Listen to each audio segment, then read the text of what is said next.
Keputusan kerajaan mengurangkan bil subsidi negara dengan ketara pada tahun hadapan tidak akan memberi kesan kepada kadar faedah dan inflasi negara. Gubernur Bank Negara Tan Sri Dr. Zeti Akhtar Aziz berkata, Malaysia mempunyai prospek untuk merasionalisasi dan melaksanakan pengurangan bil tersebut secara teratur. Menurut Dr. Zeti, pengurangan bil subsidi berkenaan akan dilaksanakan secara berperingkat bagi memudahkan pengguna dan pemain industri. Ia juga memberi masa mencukupi kepada syarikat-syarikat melakukan penyesuaian dari segi kos perniagaan.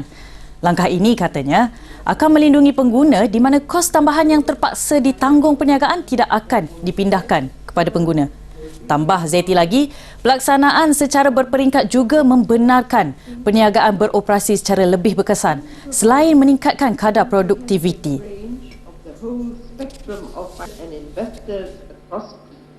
And Malaysia has the space to do it in a very gradual manner.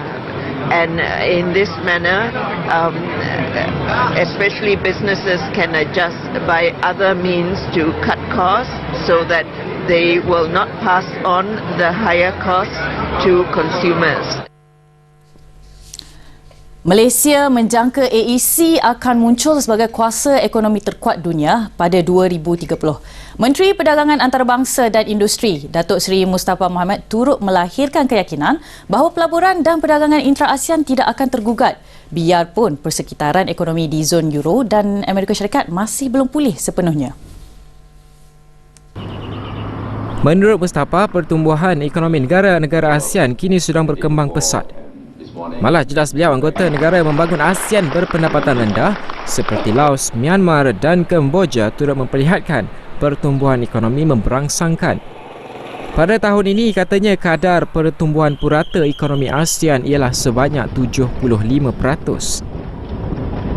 Jadi ASEAN merupakan satu kawasan yang sedang pesat berkembang dan ini membantu untuk mengurangkan kesan daripada kegawatan di Amerika dan Eropah. Katanya lagi, komuniti ekonomi ASEAN juga menggalakkan untuk menjalankan perdagangan sesama sendiri. Pada tahun ini, perdagangan intra-ASEAN diunjur bernilai lebih $2.15 trilion. Pada 2011, pelaburan intra-ASEAN berjumlah sebanyak $89.2 juta. Mustafa terdahulu menyampaikan ucap pertama pada sesi pemadanan perniagaan sempena Forum Ekonomi Islam Sedunia WIEF di Johor Bahru. In Turkey, we got examples of Malaysian companies. There are many more, many more. But I just to share with you some examples.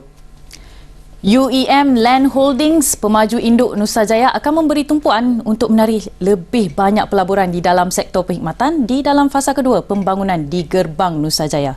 Pengarah urusan dan ketua eksekutifnya, Datuk Wan Abdullah Wan Ibrahim berkata, pertambahan pelaburan di dalam sektor itu akan memberi lebih nilai tambah kepada pembangunan sedia ada di Nusa Jaya.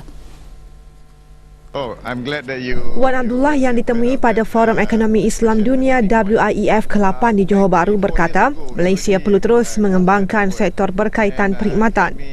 Fasa pertama pembangunan Nusa Jaya memberi tumpuan kepada sektor pelancongan, pendidikan dan penjagaan kesihatan.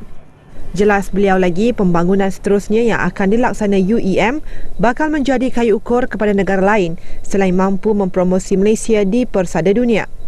Not the typical lake garden kind of a park, but something that is very interactive, that can benefit the rakyat and also be a benchmark in the world. So we're not going to build a park that is just nice, but it's a park that can be told, the story to be told in the US, in Europe about the success of this park. Pada hari pertama WIEF, UEM Land telah memeterai perjanjian usaha sama dengan Fast Track Autosport yang dikuasai bilioner Singapura Peter Lim untuk memajukan Motorsport City bernilai RM3.5 bilion di Gerbang Nusa Jaya. MOU lain termasuk memajukan China Mall, pusat perdagangan dan pameran di Nusa Jaya.